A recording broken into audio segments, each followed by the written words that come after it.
तो हेलो दोस्तों, आप सबका फिर से स्वागत है मेरे पौराणिक कथाओं इस चैनल में। तो आज मैं आप सबको सुनाने वाली हूँ जैसी करनी वैसी भरनी। तो चलिए जल्दी से हमारी स्टोरी स्टार्ट करते हैं। किसी गांव में दो भाई रहते थे। बड़ा भाई बहुत अमीर था, उसके पास किसी चीज़ की कमी नहीं थी। छोटा भाई बहुत गरीब था, मेहनत मजदूरी करके अपना पेट पालता था। एक दिन दोनों भाइयों में बहस होने लगी। बड़ा भाई बोला, भले का भला नहीं होता, आज की दुनिया में भले को भीख भी नहीं मिलती, इसलिए दूसरों का चाहे बुरा ही क्यों ना हो, पहले अपने भले की बात सोचनी चाहिए। तब छोटे ने कहा, नहीं भैया, कष्ट औरों को हो तो अपना भला कैसे हो सकता है। तब बड़े भाई ने कहा, चल हम गांव के लोग से पूछ लेते हैं।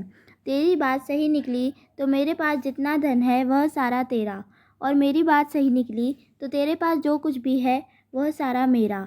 छोटे भाई ने कहा, ठीक है चलो, और दोनों भाई गांव की तरफ निकल गए। गांव में पहुंचकर एक से पूछा, दो दस पूछा, तीन से पूछा, सब लोग यही कहने लगे कि आजकल भलाई का ज़माना ही नहीं रहा। भलाई करने वाला तो भूखा मरता है, भले आदमी का कहीं गुजारा नहीं होता, और जो बुरी राह पर चलता है वह खूब फलता फूलता है, धन्य धान्य सुखी रहता है। अब छोटे भाई के पास खेत का छोटा टुकड़ा था, वह भी शर्त में हार गया। अब वह दाने दाने का मोहताज हो गया। उसने बड़े भाई से कहा, भैया 10 किलो गेहूँ उधार दे दो, घर में अन्न का एक दाना भी नहीं है, बच्चे भूखे मर रहे हैं। बड़े भाई ने तुरंत कहा, पैसे दो और जितना चाहो गेहूँ ले जाओ। तो छोटे भाई ने कहा, पैसे तो मेरे पास नहीं हैं। इस पर बड़े भाई ने कहा, तो फिर अपनी एक आंख दे दो। छोटे भाई ने सोचा, मजाक कर रहा है, गेहूँ के बदले आंख तो नहीं लेगा। पर बड़े भाई ने गेहूँ के बदले एक आंख निकलवा ली और 10 किलो गेहूँ दे दिए। यह देखकर उसके बीवी बच्चे रोने लगे कि तुमने यह क्या कर दिया। थोड़े दिन तो आराम से निकले, फिर अनाज खत्म हो गया। छोटा भाई हार कर फिर बड़े भाई के पास गया। उससे अपने भूख से बिलखते हुए बच्चे देखे नहीं जा रहे थे। बड़े ने फिर कहा, दूसरी आंख दे दो और गेहूँ ले जाओ। छोटे ने दूसरी आंख भी निकलवा दी और गेहूँ ले आया। घर पर बीवी बच्चे यह देखकर रोने लगे, तुमने यह क्या कर दिया, अब क्या होगा। तब छोटे भाई ने कहा, अब मैं अंधा हो गया हूँ, लोग मुझे भीख दे देंगे तो मुझे सड़क के किनारे पर बैठा आना। दूसरे दिन से रोज़ उसकी पत्नी उसे रास्ते पर बैठा आती थी, जिससे उसका रोज़ का काम चलने लगा। एक दिन उसे बैठे बैठे बहुत देर हो गई और उसकी पत्नी उसे लेने के लिए नहीं आई। उसने बहुत समय तक अपनी पत्नी की राह देखी। फिर जब बहुत रात हो गई तो वह अपने घर की तरफ चल दिया, पर ना देखने के कारण वह रास्ता भटक गया। आखिर उसने सोचा, अब तो यहीं बैठकर रात गुजार लेता हूँ, और आगे चला तो रास्ता भूल जाऊँगा। वह एक पेड़ के नीचे बैठ गया। कुछ समय पश्चात पेड़ से आवाज़ आने लगी। तभी एक तूफान सा आया। दरअसल यह भूत थे। चारों में से एक उनका सरदार था। भूत बहुत खुराफाती थे। सब एक महीने भर लोगों को सताते थे, और महीने में एक दिन इसी पेड़ पर सरदार सबका हिसाब किताब करता था। आज वही हिसाब किताब करने वाला दिन था। सरदार ने पूछा, हाँ भाई, तुम लोगों ने क्या क्या किया, एक एक करके बताओ। पहला भूत बोला, एक गांव में दो भाई थे, भले बुरे का तर्क हुआ, दोनों में बाजी रखी, छोटे भाई हार गया, मैंने उसे अंधा बनवा दिया। सरदार बोला, बहुत खूब, अब अंधा ही बना रहेगा। वह क्या जाने, इस पेड़ की तली की ओस लगाने से उसकी आँख ठीक हो सकती है। फिर दूसरा भूत बोला, मैंने रामनगर जिले के सारे नदी नाले झरने तालाब कुएं बावड़ी सब कुछ सूखा दिया है।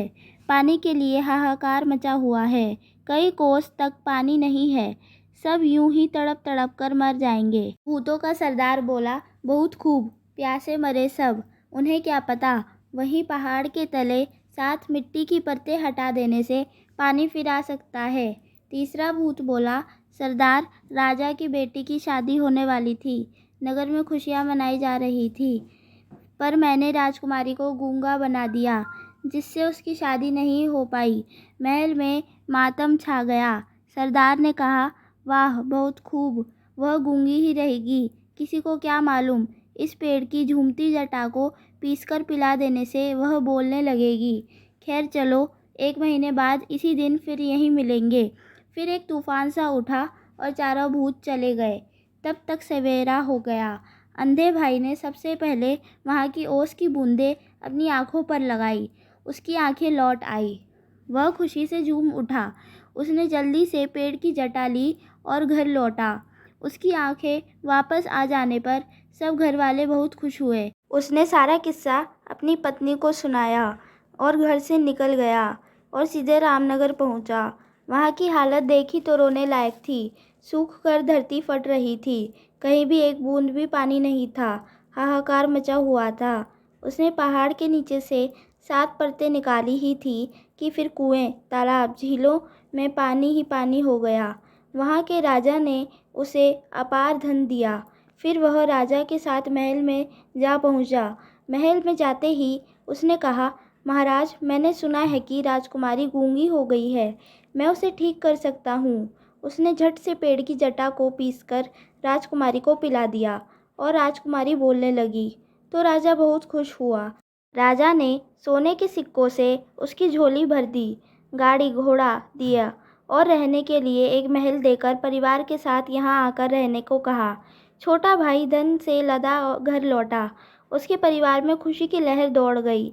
बड़े भाई ने जब देखा कि उसकी आंखें भी आ गई और इतनी दौलत भी, तो वह ईर्ष्या से जलने लगा। उसने छोटे भाई से माफ़ी मांगी और आग्रह किया कि उसे भी राज बता दे। छोटे भाई को दया आ गई। उसने सारा राज बड़े भाई को बता दिया। राज जानकर बड़ा भाई भी उसी जंगल में गया, उसी पेड़ के नीचे बैठा। फिर वही तूफान आया और भूतों की आवाज़ आने लगी। लेखा जोखा होने लगा। भूत कहने लगे, जो किया कराया था सब पर पानी फिर गया। ज़रूर किसी ने अपना भेद सुन लिया। भूत जब पेड़ से उतरे तो बड़े भाई को बैठा पाया। बस फिर क्या था, झट से उसका गला घोंट दिया और बड़ा भाई वहीं पर मर गया। कहानी अच्छी लगी हो तो प्लीज़ लाइक, शेयर और सब्सक्राइब ज़रूर करें। Thanks for watching. बाय।